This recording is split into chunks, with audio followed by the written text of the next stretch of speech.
billion is 9 trillion. That's $3 trillion. So in human costs, a billion. A million people getting exposed. If the cost is even $1 million per person, that's yeah, nine. That's $1 trillion. Yeah. So there's $1 trillion in death, human life. Yes. Between $1 and $5 trillion, Right. depending on the actuarial value, is what we're guessing. Between $1 and $5 trillion of death in Japan. Right. Okay, I've just recorded that, so thanks. Good morning, this is Warren Pollock. I'm here with Arnie Gundersen. During his nuclear industry career, Arnie managed and coordinated projects at 70 nuclear power plants around the country.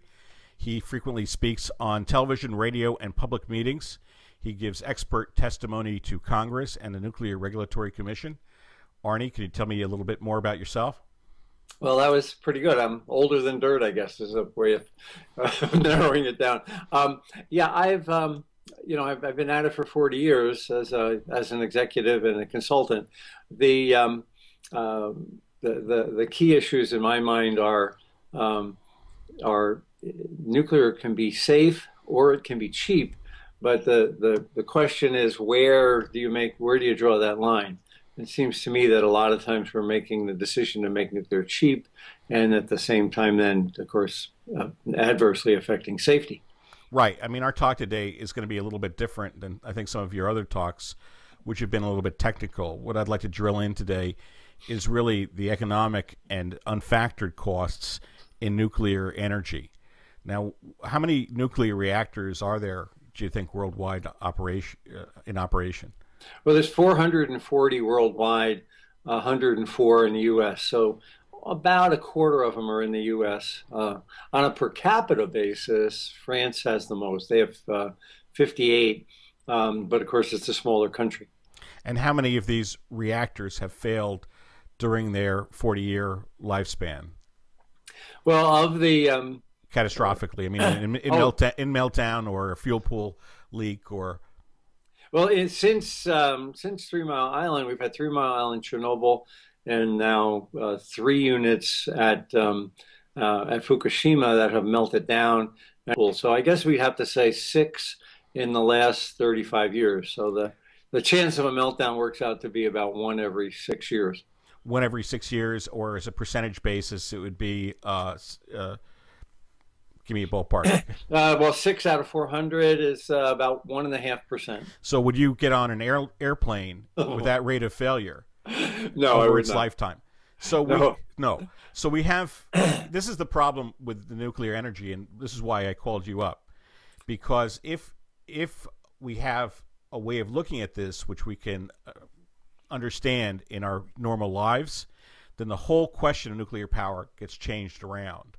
So by asking this question, would you get on an airplane with this rate of failure, we would have planes dropping every single day from the skies with that kind of rate of failure, given the number of planes. You're bouncing around a little bit if you're leaning on the desk, but that's okay.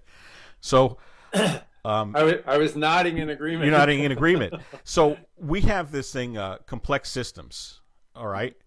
And let's say that something works 99%.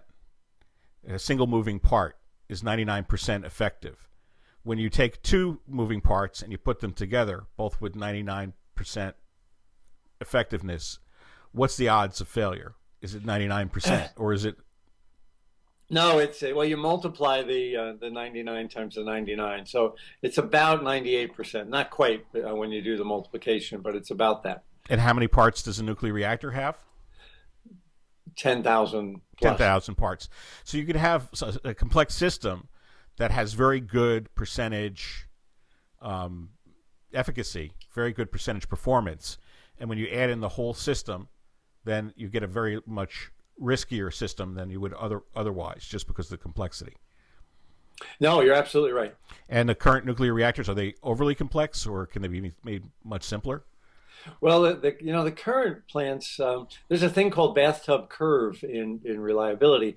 And if you think of a bathtub as steep and then flat and then curved, as plants get old, they start just like a car, they're going to break in the first month or they're not going to break for 5 years. And then gradually over time, they start to break more often. So, those numbers you were talking about, 99%, are changing adversely now because most of the nuclear fleet in America is over 30 years old. So they're starting to come up that curve in the bathtub curve. We've noticed in the last year the dramatic increase in the number of forced outages in nuclear power. And it's exactly because of that. Instead of 99.9, now they're 99, and it's starting to go down.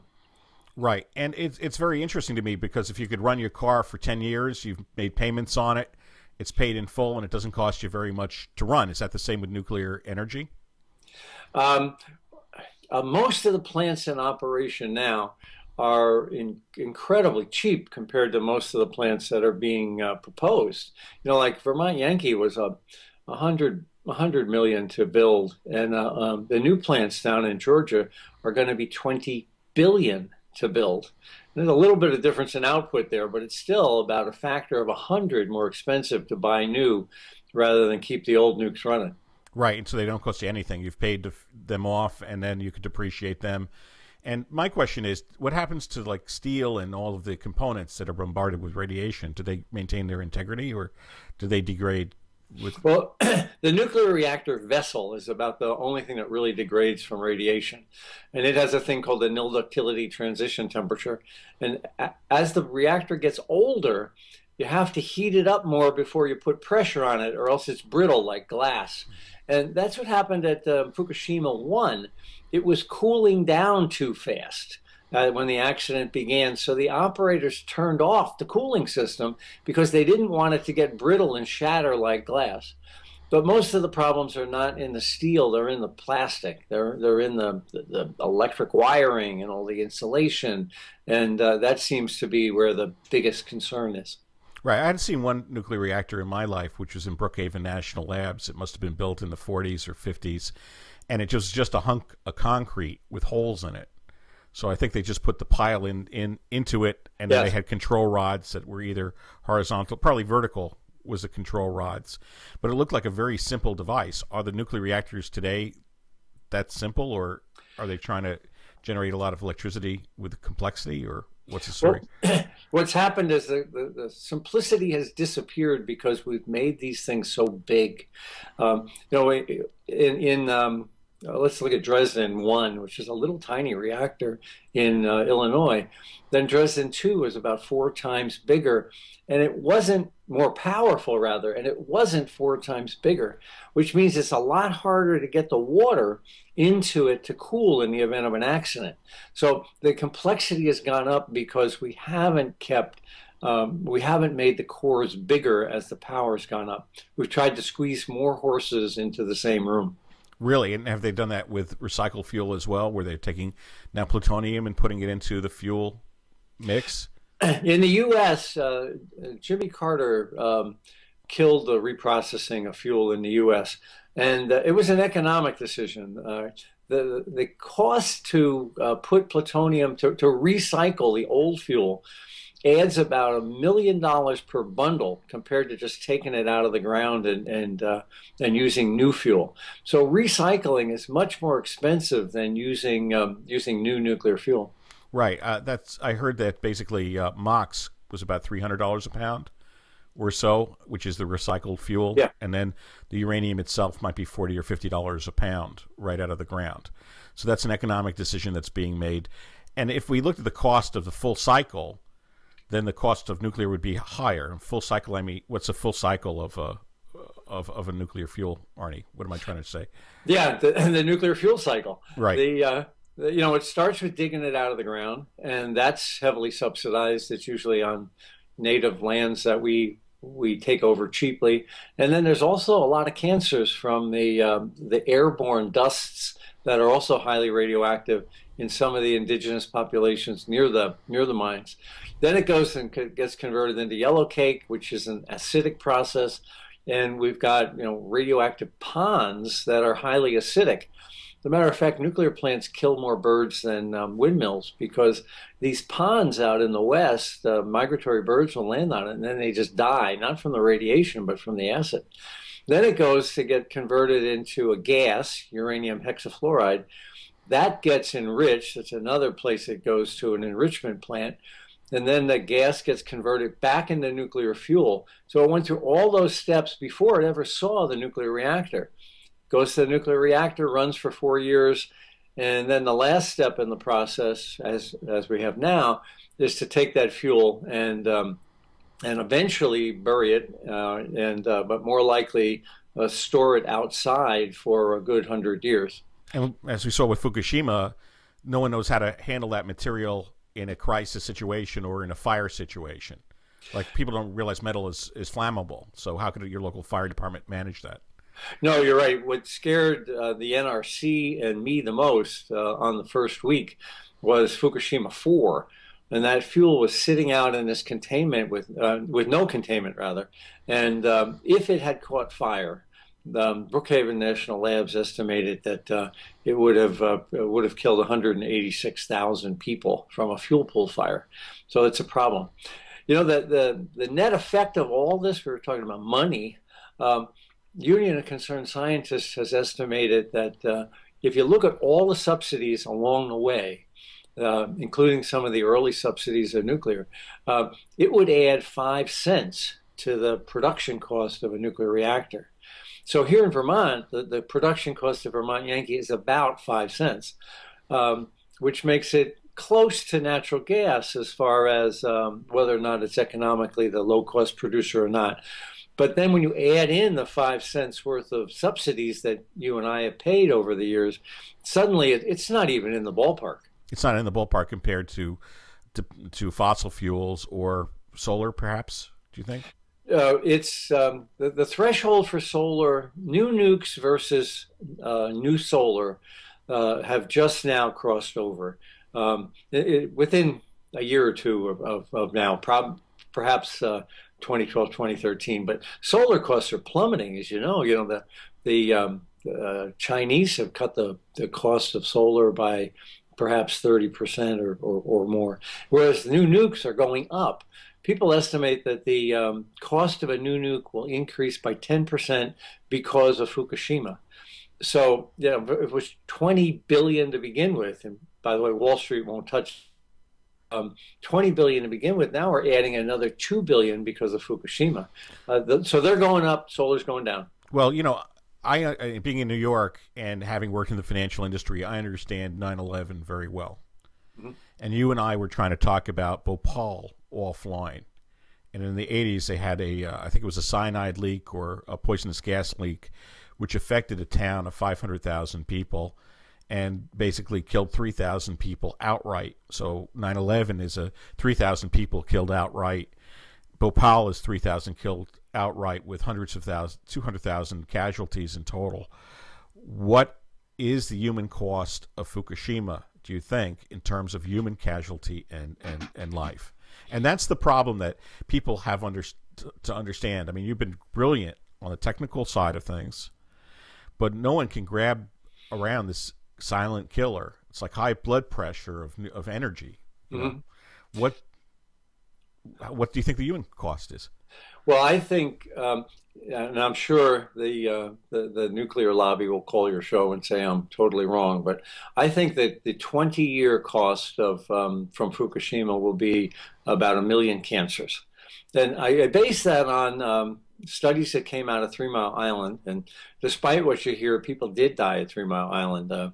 Dr. Steve Wing has done a brilliant epidemiological study that shows about a 20% increase in lung cancer 3 to 5 years after the accident. And so that's just, and that was small compared to Fukushima, and in a much lower population density area as well. So what will happen is first you'll have thyroid cancers and thyroid abnormalities. Then you'll have lung cancers. And then you get into that period when you'll have organ cancers and leukemias and brain cancers and things like that. The problem is it's a statistical crapshoot. The chance of you'll never be able to prove that I got my cancer from smoking and you got yours from Fukushima. There's no way of detecting that. But we will see a statistically meaningful increase in cancers in Japan as a result of this. Really, and these are small particulates that you're talking about. I think you used the term, were they gnats, radioactive gnats? I think you used once. Fuel fleas. Fuel fleas. So how? That's what people are taking a Geiger counter. They're putting on food and saying, okay, my food is safe, but they're not considering particulate matter. What is a nuclear particulate, and how devastating could a small particulate be to you? That's the key to the whole discussion. The Japanese right now are measuring airborne dose, and they're walking around with their dosimeter and saying it reads whatever. But that's an airborne dose from what's on the soil, what's been previously deposited on the soil. And it doesn't take into account any of these internal exposures from hot particles that either get in your GI tract or in your lungs. We've got pictures of kids' sneakers loaded with cesium. And you know if it's on the sneakers, it's in their hands, and their hands are in their mouth. I'm certain that the body burden of cesium in kids in Fukushima Prefecture is quite high. The net effect of that, you can't measure that because your body self-shields. So if that's deep in your lung, there's mass between your lung and where the detector is, and you won't find it. That doesn't mean it's not there. We also saw on the first week of the accident, there's a couple other nasty gases that disappear very quickly, xenon and krypton. And the concentration in air was astronomical, which means that the concentration in people's lungs were astronomical. The net effect of this is there's got to be significant increases in cancer in the Japanese population. So you think 1 million people would be a reasonable estimate? So we have a 9/11, which is 3,000. We have Bhopal, which is 3,800 or so, and 200,000 injured, and then we have Fukushima, which is a potential impact of 1 million people. Is it limited to just Japan, or was there radiation particulate matter worldwide? We're at a point where you can't run, you can't hide. After Japan, the next hottest area is the Cascades, the Pacific Cascades. A lot of that radiation came across the Pacific and hit the mountains, hit the Rockies, and deposited on the west side of the Rockies. We've seen readings in the Portland area of about 100 disintegrations per second in a square meter. So 3 by 3 has 100 disintegrations per second of cesium-134 and 137. Now, Japan has thousands, so it's much less than Japan. So the issue is, in Japan, it's a personal problem. You can do things in your life to minimize the risk, and you can certainly get checked frequently so that if you get a cancer, it doesn't turn into a lethal cancer. In the U.S., it's different because the exposure is a lower level but spread out over millions of people up and down the West Coast. So I think we'll see over time a statistically meaningful increase in cancer on the West Coast, but I don't think we'll be able to compare by any means to what they got in Japan. Now, I grew up in the duck and cover age. When I was in school and we had a duck and cover, we had these strange fire drills that weren't fire drills and you didn't understand them. And then as an adult, you realize that they were trying to get you into the holes to shelter. What was the fallout on the American populace in terms of particulate radiation versus Fukushima? The answer is the government, if they were looking, didn't tell us. There's 3 good studies out. One came from University of Texas, and it was over Seattle. And they found that airborne radioactive aerosols were 100,000 times higher in April than normal. And that study, although they had the data in early April, they didn't publish until September. The other one was down in San Diego, where they detected radioactive sodium 5 days after the accident, which is another indication of how quickly the plume got here. Then the third was a study by Marco Kaltofen, and he had an air filter in Seattle and detected about 10 hot particles a day in the average person's lung capacity. The average person breathes about between 10 and 20 cubic meters a day, and he had essentially a cigarette filter with pulling 10 to 20 cubic meters of air through it every day. And every day he looked at those air filters and found that they contained lots of hot particles. So, and if you're in Japan, how many hot particles would you have had through this crisis? Could it be 0 to... More likely 100 times higher or more. Or so more. again, our hearts should go out for the Japanese. There will be cancers here, but compared to what the Japanese are getting, it's just no comparison. So, Arnie, let's say there's a particle that's sitting right here, sort of buzzing in my ear. I can't see it. I can't smell it. It's the size of a dust mite or smaller. How big is this thing? Oh, a couple microns, a couple millionths of a meter. They're very small, but they contain quite a few radioactive atoms. It's not one atom. They can have hundreds of radioactive atoms in that little micron speck of dust. And it's putting out, according to my high school physics manual, alpha, beta, gamma radiation.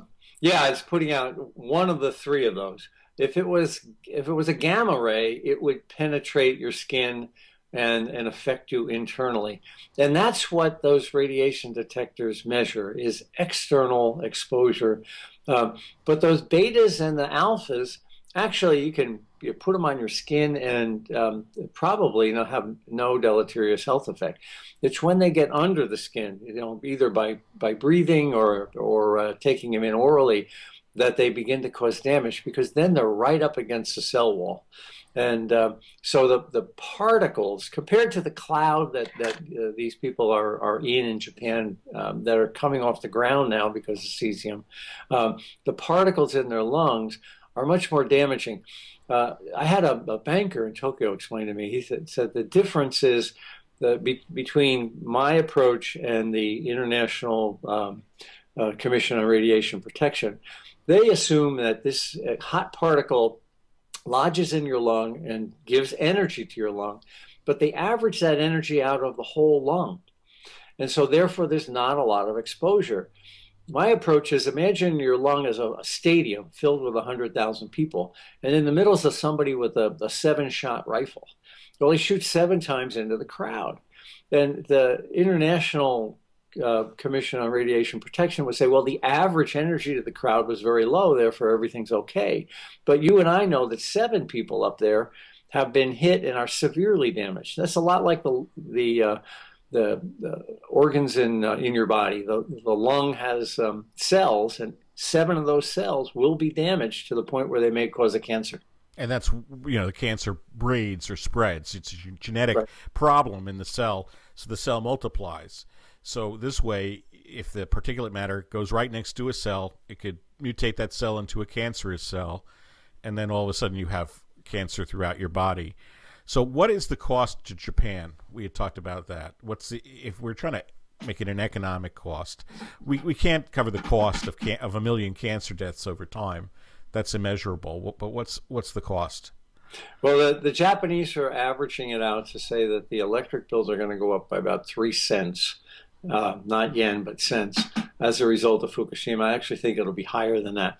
In other words, they'll amortize the cost of the Fukushima accident over the entire population and raise everybody's electric bill the equivalent of 3 cents. That's a lot of money, because there's an awful lot of megawatts. But I think that the cost is something on the order of more than 200 billion US dollars. And the Japanese aren't willing to say that. They've said, well, between now and the summer of 2012, it's going to be 13 billion. And I think it's going to be, water torture trying to get the entire number out of here. There's a lot of pressure to keep TEPCO, Tokyo Electric, financially solvent. And so what they're doing is, rather than nationalizing it, selling the assets and using that money to pay for a lot of the things we've been talking about, they will continue to drizzle out enough money to keep TEPCO alive. I don't know if you have your slide rule there. I don't know if you have your slide rule there, but there was an actuarial cost assigned in 9/11. So what the person that was they had a fund for victims of 9/11, and the person that was going to distribute that fund basically had an actuarial cost per person. I'm sure that 1 million people times $3 million is 10 to the 6th, and 10 to the 6th is, it's got 12 zeros behind it. It's got 12 zeros. Yeah. So that's an unbelievably huge amount of money. And it's sad to have to put people in monetary terms, but we were talking about Bhopal. And maybe those people were less valuable in a global culture than the people in Japan or U.S. or Europe. I hate to say that, but that's the trend now, is to make people unpersons. So that's what I'm saying, is that the human cost should be factored in as part of the full cycle cost of nuclear energy. Now, with the cleanup, are they going to be able to clean up this 20 square mile area? And is it really 20 square miles, or does it go all the way up to Tokyo, or does it go out to the sea? What exactly is the geography, and is that ever recoverable? Well, what they're talking about is removing as much as 5 centimeters or 2 inches of soil throughout the Fukushima prefecture. Now, this is a state. If they did that, they would fill about 50 New Orleans Superdome fulls of radioactive soil. That's just for Fukushima prefecture, and that doesn't include some of the areas nearby, which actually are higher exposure. So the question, nobody wants that waste. So now some Japanese scientists have said, well, we can put it in boats and take it out in the ocean and dump it. The problem with that is that the Japanese are a signatory to something called the London Dumping Convention, which prohibits dumping at sea. Now, what they're doing to get around all of this is they're dumping it in dump trucks into Tokyo Bay and using it as landfill. So eventually, all this radioactive material is not being monitored, and is certainly not being retained in any kind of a geologic fashion, but in fact is getting dumped in Tokyo Bay. I mean, to me, it's unbelievable, because I view the spent fuel is almost more dangerous than the reactor itself. And a 40-year-old reactor, you and I have already covered this, you wouldn't get on a jet plane with that rate of failure. There would be no aviation in the world with that rate of failure. One of the things that's happening here is the Japanese never had any plan for a spent fuel repository. They're years behind the United States, and of course the United States is years behind Europe. So now they are forced into admitting that we may not be recycling all of our nuclear waste. Where are we going to put it? In a high seismic country. That's a can they've been kicking down the road for a long time. And there's, again, billions and billions of dollars on what to do with that spent nuclear fuel that the Japanese haven't even begun to think about. You know, with air transport, it's incredibly safe. Could nuclear power ever reach that level of safety? I have a friend who says nuclear can be safe or it can be cheap, but it can't be both. And I think that's the argument. You know, it boils down to money. If you want to make nuclear safe, it gets to the point where it's so costly, you don't want to build a power plant anyway, especially now with plummeting renewable costs. So can you make a nuclear reactor safe? Yes. Can it also at the same time compete with renewables, which are, of course, higher than natural gas? And the answer is no. So Wall Street is, demanding federal loan guarantees for this. And of course, we already subsidize Price Anderson insurance. So Wall Street won't spend the money to build it, and Wall Street won't insure it. I think that's an indication that I think maybe I just answered your question. Right. It's uninsurable unless the government steps in and insures it. I mean, I can understand why they want to do nuclear power, because it provides a baseline of power, whereas solar and renewables don't. So the power is potentially always on in nuclear. So what about simple, safe reactors that are just going to stay there in a canister for 30 years and deplete? Or what about Bill Gates' idea where he takes spent fuel and it burns down in a cylinder? Is that stuff ever going to be viable, or is it dangerous too? It's always it always looks pretty when it's 20 years out in the future before you figure out what's wrong with it. the nuclear saying is that you got to be 15 years old before you get zits, and I think as we go out in time and take a good look at these technologies, we'll find problems. But the neat part about what Gates is doing is he's back to small reactors. And I think the lesson here is that these big reactors are so hard to cool.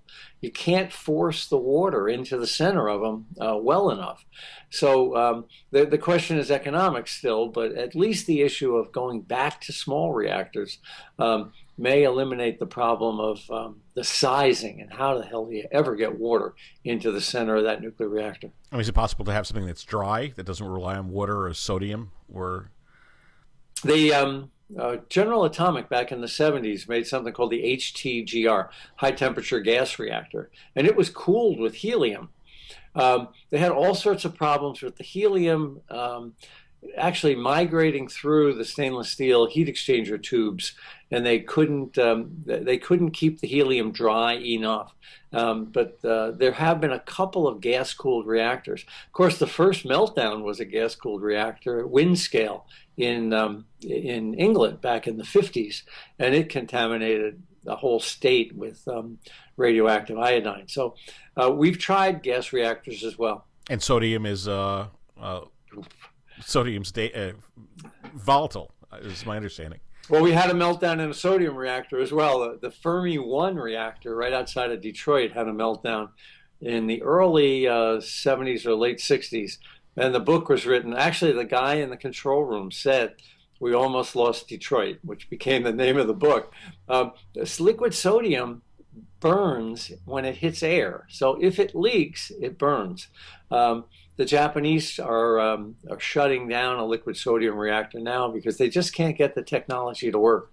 Richard Nixon said we need a breeder reactor. What was it? What was that all about? When they built one, I think a Phoenix reactor somewhere. They were working on a Phoenix or Super Phoenix, and Tennessee Valley Authority was going to build it, and it was going to be sodium cooled. But at the end of the day, the costs were so astronomical, they pulled the plug. So it boils down to money again. Okay, so what would you say in conclusion? Costs of nuclear power, human costs, economic costs need to subsidize. Is it the Carlyle Group, General Atomics, private industry, NRG, Exelon that's driving this thing against the numbers, or because of government subsidy? What's the bottom line here? Well, I think, it's like when you have kids and the kids are 20 and they're in college, they can stay home with you. When the kids are 30, if they're having bad times, they can stay home with you. But nuclear technology has been subsidized for 70 years. It's about time to kick the kid out of the house after 70 years. The only reason these technologies are hanging around is because the Department of Energy is heavily subsidizing them even today. Sounds like the MF Global problem where the regulator is part of the industry and vice versa. You're absolutely right. And I've seen you give testimony in Congress, and it's quite amazing to me. It's like you're talking to a wall of sheetrock,